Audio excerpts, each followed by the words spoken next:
buhay at gabay ng magulang ang kailangan. Maaaring may masiselang tema, lengguwahe, karahasan, sexual, horror o droga na hindi angkop sa mga bata.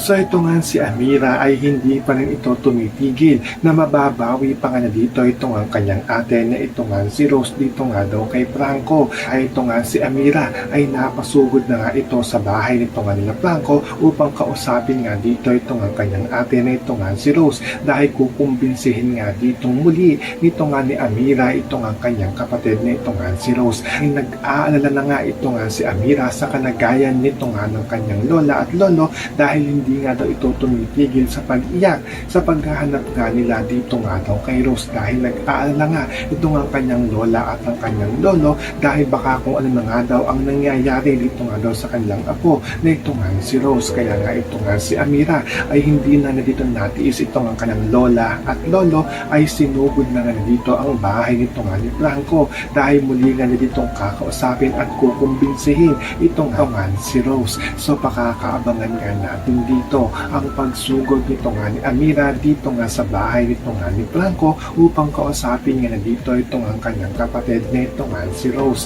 Yan ang ating mga pakakatutukan at pakakaabangan dito nga lang sa Makiling.